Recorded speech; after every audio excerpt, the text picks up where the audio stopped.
6 और 7 तारीख के बीच में दिल्ली एयरपोर्ट पर हमारी लगभग 800 से अधिक फ्लाइट्स को उतरने में और चढ़ने में दिक्कत हुई।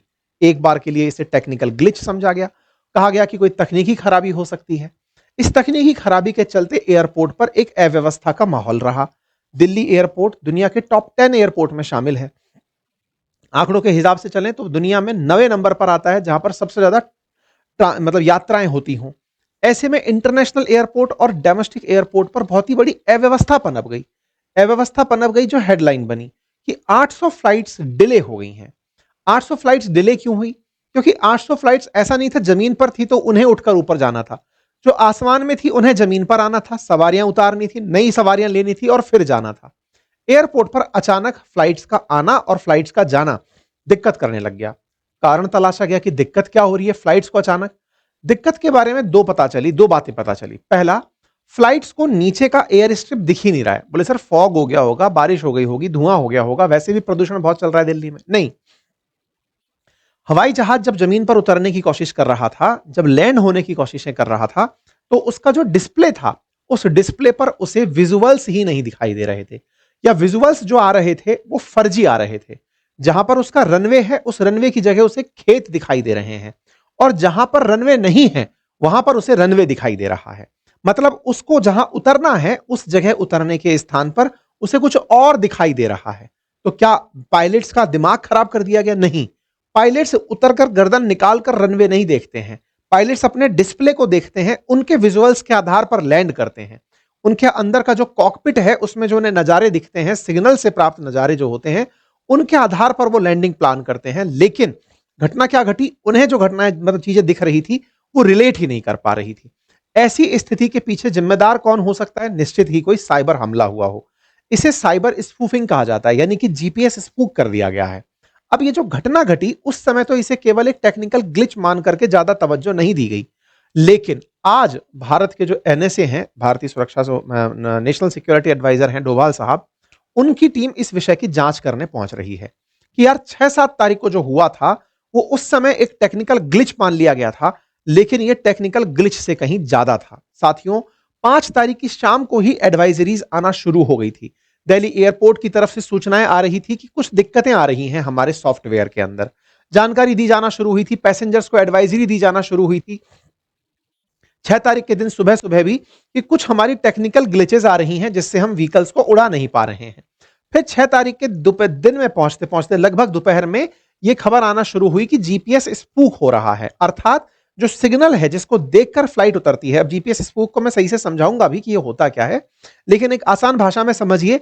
अगर आप कार में जीपीएस सिग्नल देखकर चलते हैं कि ये हमारी लोकेशन है जहां हमें पहुंचनी है, कई बार आप नहीं सुनते कि गूगल तो दिखा रहा था हाईवे से सीधी सड़क, लेकिन वहां पर पुल टूटा हुआ था और व्यक्ति जीपीएस सिग्नल देख करके जाकर पुल में गिर पड़ा। ऐसी स्थितियां देखते हैं ना आप। जीपीएस का जो आप डिस्प्ले देख रहे हैं, ऐसा ही डिस्प्ले हवाई जहाज को भी देखना होता है। हवाई जहाज को ज्यादा निर्भरता करनी होती है जीपीएस के ऊपर। आप और हम तो फिर भी आंखों से भी देख पाते हैं कि आगे क्या है, लेकिन फ्लाइट को बहुत ज्यादा डिपेंडेंट रहना होता है 2 प्रकार के सिग्नल्स पर। एक जो उसे एटीसी भेज रहा होता है, एयर ट्रैफिक कंट्रोल, और एक उसको जीपीएस जो भेज रहा होता है। एटीसी जीपीएस का डेटा और जमीन पर लगे हुए रडार के डेटा से मिक्स करके फ्लाइट को डेटा भेजता है। सोचकर देखिए कि जो डेटा फ्लाइट में जा रहा है वो डेटा भी बायस कर दिया गया है, उसके अंदर भी कुछ ना कुछ माल फंक्शन कर दिया गया है। इस तरह की न्यूज निकलकर आना शुरू हुई।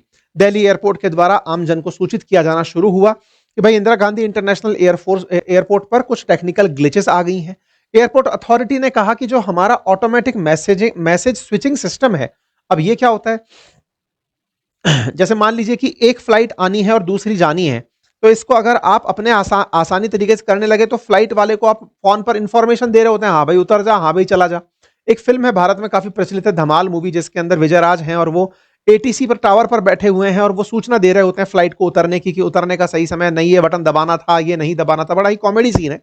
हालांकि मेरा आज कॉमेडी के बारे में विषय नहीं है बताने का, लेकिन फिर भी एटीसी जो है वो फ्लाइट को सूचना दे रहा होता है। जब छोटा एटीसी होता है, यानी कि कम फ्लाइट उतरनी होती है, तो वो काम मैनुअली हो जाता है। लेकिन सोचिए ना, 800 फ्लाइट्स डिले हो गई हो 24 घंटे के अंदर, इसका मतलब है कि 800 फ्लाइट तो उतरना तय था। तो 1 घंटे की औसत के हिसाब से भी अगर आप देखो तो कम से कम 30 से 35 फ्लाइट 1 घंटे में उतरनी थी। और जब 1 घंटे में इतनी फ्लाइट उतरनी थी, तो हर फ्लाइट का टेक ऑफ, लैंडिंग, रनवे पर लोकेशन, उनके लिए बे बनाना, उनका उड़ना, ये सब काम संचालित करने में तकनीकी की आवश्यकता पड़ती है। इसे करने के लिए ऑटोमेटिक मैसेज स्विचिंग सिस्टम इस्तेमाल लिया जाता है, जिसमें सारी चीजें ऑटोमेटिक अपडेट हो रही होती हैं। पायलट्स बता देते हैं कि हाँ भाई हम लैंड हो गए हैं, तो वो सूचना खट से अंदर चली जाती है। दूसरा पायलट जैसे ही अपडेट होता है कि भाई हमने उड़ान भर ली है, तो वो मैसेज अपडेट हो जाता है। ऑटोमेटिक सारी चीजें हो रही होती हैं, डेटा आ रहा होता है, इससे आसानी होती है एटीसी को मैनेज करने में।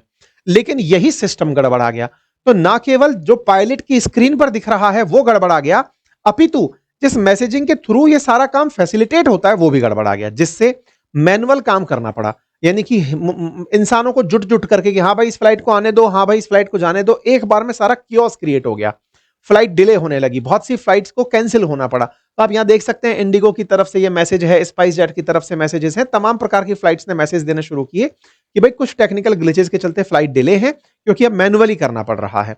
लेकिन इससे बड़ी चिंता का विषय यह है कि आसमान में इतनी सारी फ्लाइट्स उड़ रही हैं, लेकिन वो रास्ते में नहीं टिक पा रही हैं। सोचकर देखिए कि आप दिल्ली आ रहे हो और आपके पास में फ्यूल की मान लीजिए कमी है, तो वो फ्लाइट क्या करेगी? वो फ्लाइट कहीं ना कहीं तो भटकेगी, भटकेगी, किसी दूसरे एयरपोर्ट पर जाने का प्रयास करेगी, हो सकता है वहां ना जा पाए तो रास्ते में क्रैश हो जाए।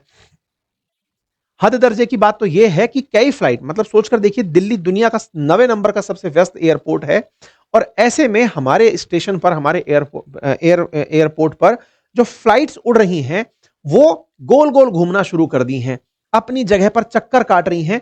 उन्हें दिखाया जा रहा है यहां उतरो, लेकिन वहां पर कोई रनवे ही नहीं है। फ्लाइट रनवे पर आने की प्रयास में है, एटीसी मना कर दे रहा है क्योंकि सिस्टम काम नहीं कर रहा है। मतलब स्थिति सोचिए, और जो यात्री सफर कर रहे हैं उनकी व्याकुलता सोचिए। जब आप फ्लाइट में सफर करेंगे तो आपको महसूस होगा कि फ्लाइट लैंडिंग के समय जब होती है तो सबके मन में एक एंजाइटी होती है। आप लैंड करते करते आ गए, अचानक आपको कहा जा रहा है नहीं टिकना है, फिर हवा में उड़ गए, अब अनिश्चितता का माहौल है।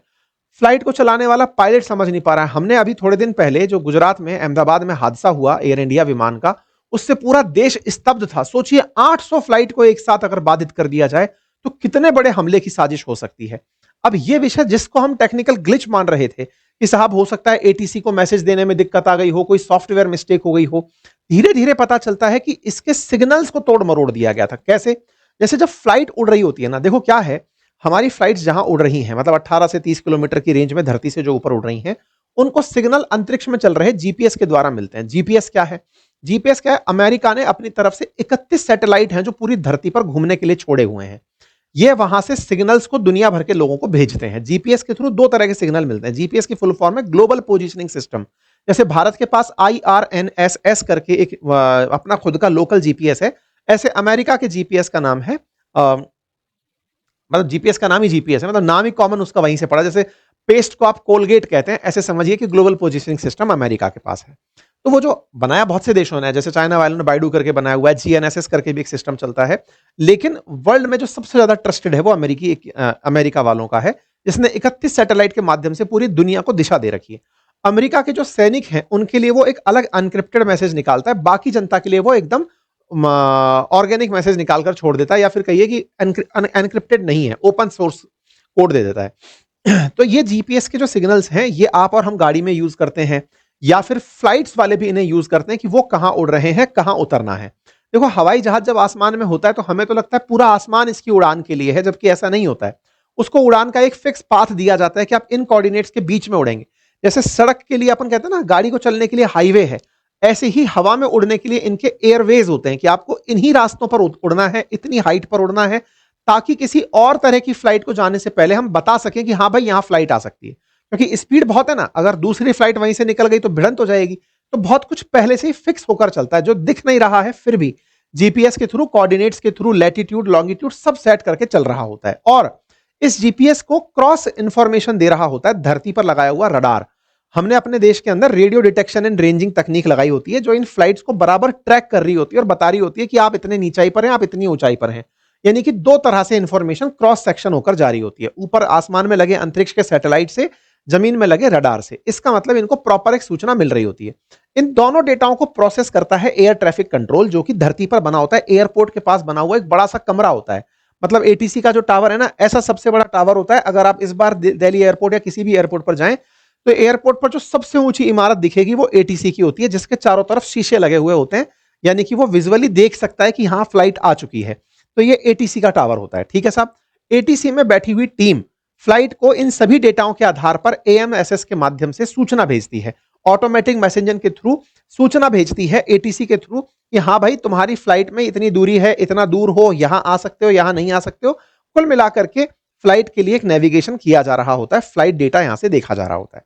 क्योंकि हवाई जहाज को अपना रास्ता तो दिख रहा है, लेकिन जहां वो उतरेगा वहां कौन सी फ्लाइट जाने के लिए खड़ी है, बिल्कुल ऐसे समझिए जैसे रेलवे स्टेशन पर चल रही ट्रेन को पता है कि भाई मेरे को तो पटरियां दिख रही हैं, लेकिन स्टेशन मास्टर को पता है कि यहां दूसरी ट्रेन आने वाली है, इसलिए वो आपको बताता है कि आप इस लेन पर ना आकर दूसरी लेन पर आए, अदरवाइज दोनों सेम लेन पर आ गई तो भिड़ंत हो जाएंगी।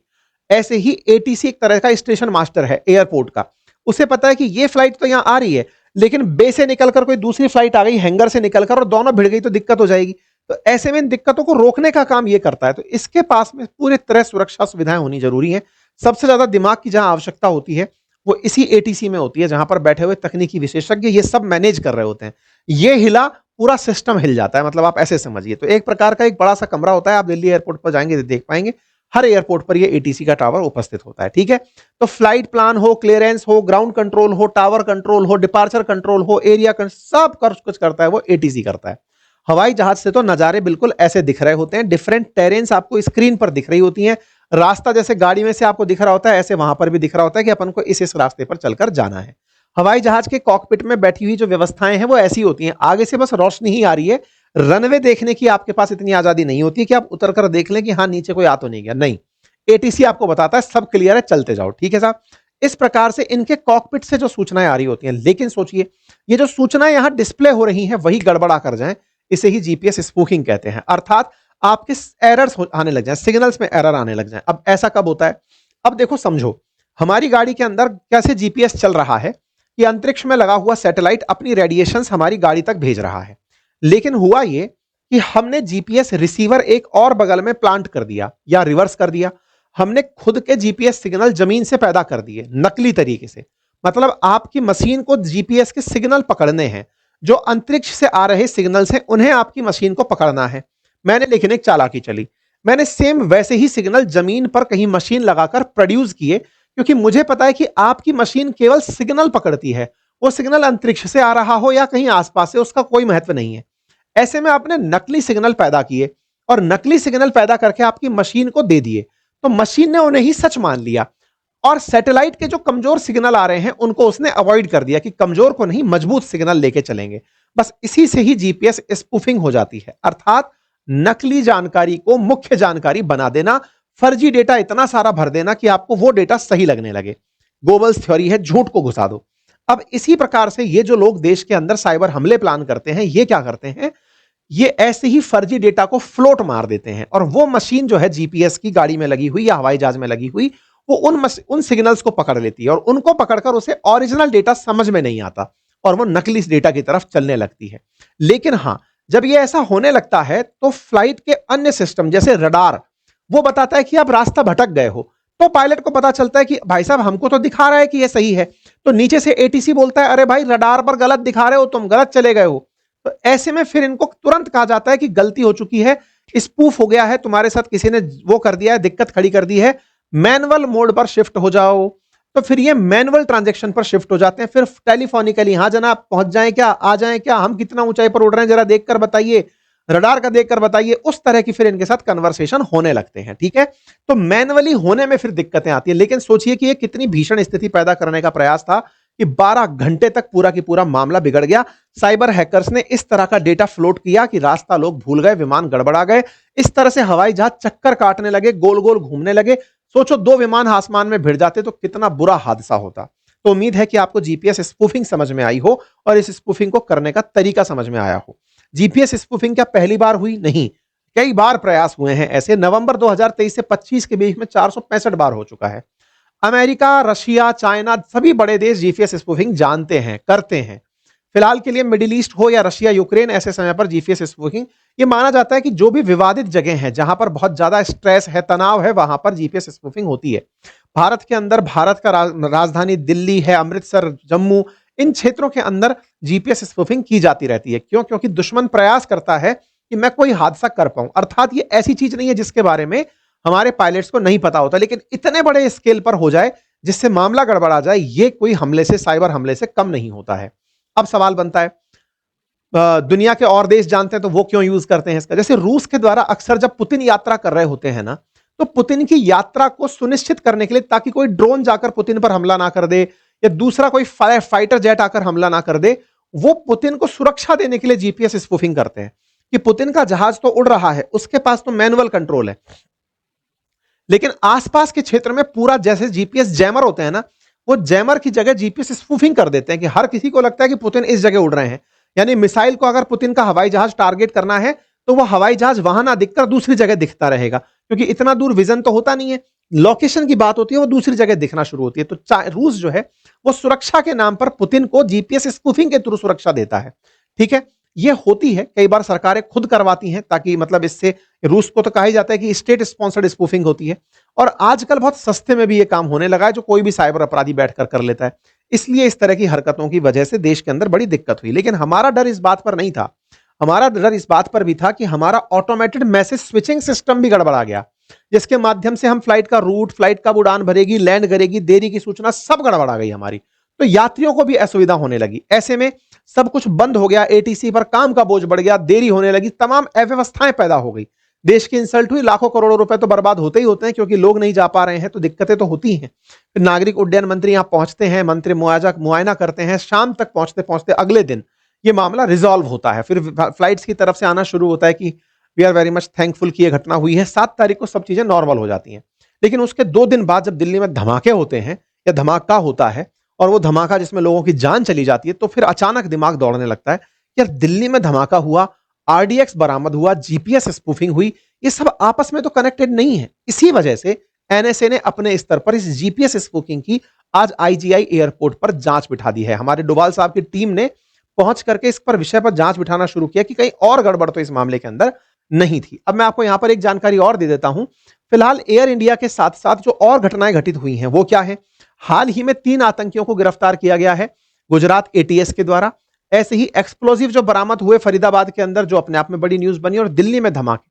इससे यह पता चल रहा है कि हमारे देश में कुछ बड़े आतंकी हमलों की प्लानिंग चल रही थी, कुछ बड़ा करने की निरंतर प्लानिंग चल रही थी, लेकिन जो हमारी सजगता थी या जिस तरह से हम लोग सचेत थे, हम इन हमलों को टालते चले जा रहे थे। लेकिन हाँ, इतने बड़े स्केल पर जब प्लानिंग चल रही हो, ध्यान बटाने का प्रयास चल रहा हो, उस समय पर यह जो हमला हुआ है दिल्ली के अंदर, यह निश्चित ही देश के लिए एक सोचने का विषय है। इस पर जैसे ही कोई अपडेट आता है, मैं आप लोगों को अंकित इंस्पायर इंडिया पर देने का प्रयास करूंगा। फिलहाल के लिए भारत के प्रधानमंत्री का मैसेज स्पष्ट है कि इसके पीछे के जो षड्यंत्रकारी हैं उन्हें बख्शा नहीं जाएगा। यह बात उन्होंने भूटान में खड़े होकर कही है।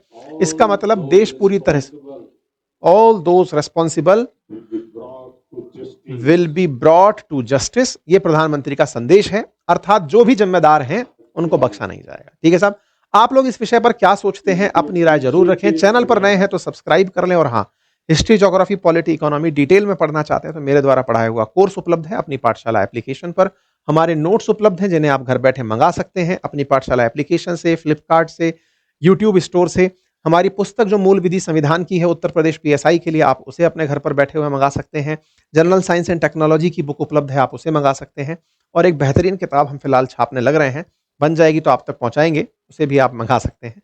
आते ही मैं आपको अपडेट करूंगा। Thank you so much.